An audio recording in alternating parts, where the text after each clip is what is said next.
Artengo 2000 es un proyecto que presentamos en la Sala Petita de la Capella en el marco de Barcelona Producción 2017. Es una miniserie de ficción de la que presentamos 5 episodios y un interludio.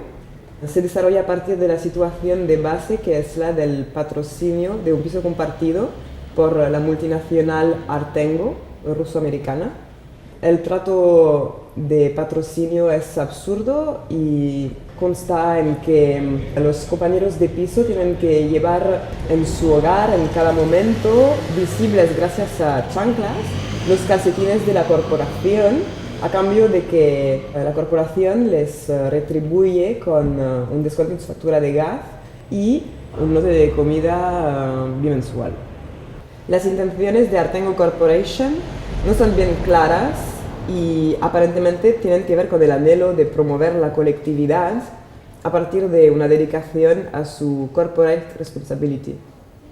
El hecho es que esta domesticidad, mediada por un contrato corporativo, genera trastornos a los compañeros de piso, tanto individuales como conflictos y tensiones entre ellos, que son la materia de los capítulos de Artengo 2000. Artengo 2000 adopta los códigos del YouTubing y del self-media, es decir, que de algo que es producido y consumido a partir de una plataforma virtual por una comunidad. Se trata de prosumición cultural. Los vídeos mezclan varios códigos audiovisuales amateur, como de webserie, de lo que se llama el post-humor, de los videoclips, de los tutoriales y anuncios, y los códigos también del cine y de las series.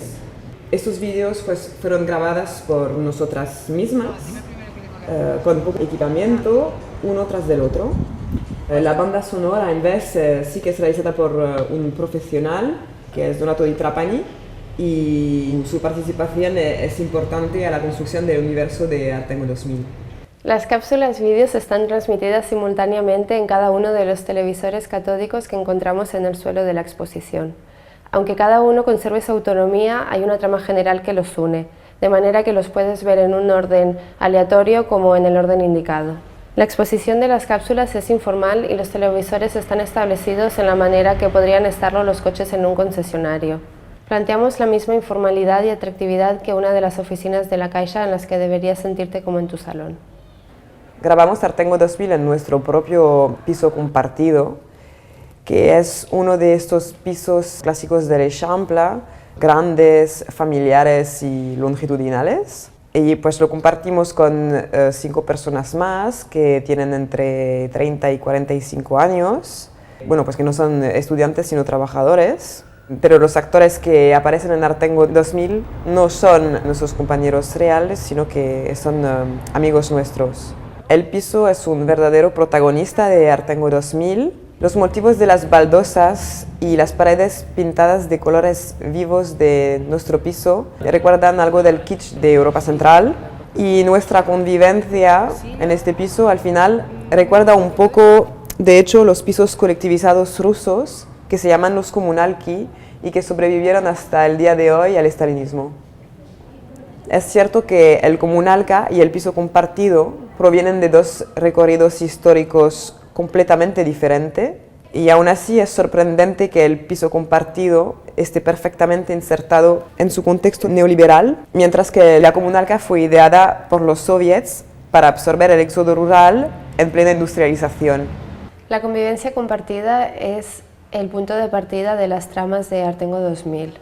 Asimilamos el piso compartido a un dispositivo más de la economía colaborativa que en Artengo 2000 ha colonizado Barcelona. Las plataformas virtuales de la economía colaborativa nacidas en la Silicon Valley exaltan un supuesto compartir transparente y flexible cuando en realidad esconden una política de austeridad más. De la misma manera que el piso compartido es protagonista en Artengo 2000, la ciudad de Barcelona también lo es. Aprovechamos los escenarios públicos de Barcelona como Montjuïc y el Puerto y presentamos una Barcelona tan fantasiosa como la Barcelona Parque Temático, pero la presentamos algo más hostil.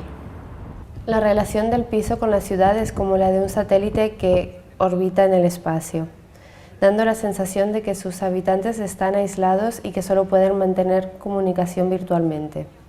En Artengo 2000 hay varios niveles de realidad.